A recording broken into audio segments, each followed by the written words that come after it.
Bonjour, je suis Alexandra Corrao, directrice régionale de l'ONU-SIDA pour l'Amérique latine et le Caraïbe.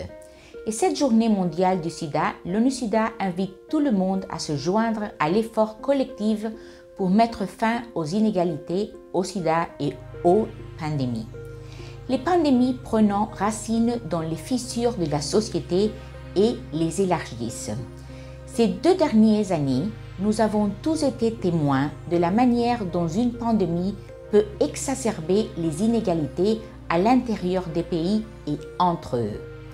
Les progrès accomplis dans la lutte contre le sida, qui n'étaient déjà pas sur la bonne voie, sont aujourd'hui soumis à une pression encore plus forte, car la crise du Covid continue de faire rage, perturbant les services de prévention et de traitement du VIH, la scolarité, les programmes de prévention de la violence, entre autres. Pour mettre fin au sida, nous devons nous attaquer à ces inégalités de toute urgence.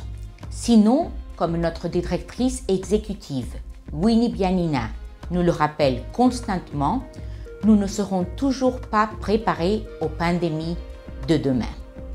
Cette année, le monde s'est mis d'accord sur un plan audacieux que, si les dirigeants le mettent en œuvre, permettra de mettre fin au sida d'ici à 2030.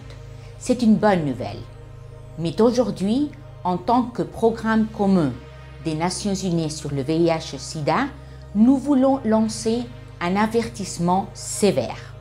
Le sida reste une pandémie, le feu rouge clignote et ce n'est qu'en agissant rapidement pour mettre fin aux inégalités qui alimentent la pandémie que nous pourrons la vaincre. Les homosexuels et les autres hommes ayant des rapports sexuels avec des hommes, les travailleurs du sexe, les personnes transgenres et les personnes qui consomment des drogues restant parmi les populations les plus vulnérables au VIH et parmi lesquelles la prévalence du VIH est la plus élevée dans notre région, atteignant 23% chez les personnes transgenres. Nous invitons donc tous les dirigeants de notre région à travailler ensemble et avec audace pour lutter contre les inégalités qui nous mettent tous en danger.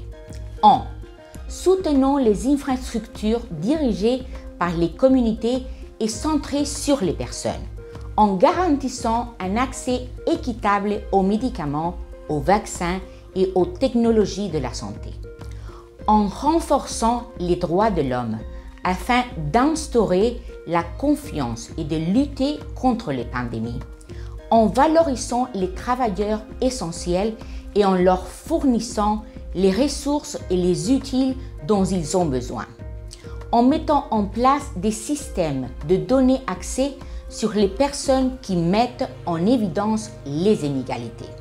Et le plus important de tout, éliminer la stigmatisation et la discrimination dans notre région, qui sont encore responsables de tout de décès et de l'exclusion des personnes vivant avec ou affectées par le VIH.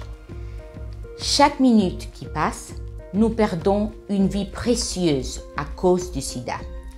Nous n'avons pas de temps. Nous devons tout transformer ce moment de crise en un moment de transformation. Nous devons mettre fin rapidement à ces inégalités afin de pouvoir tenir la promesse de mettre fin au sida d'ici à 2030. C'est entre nos mains.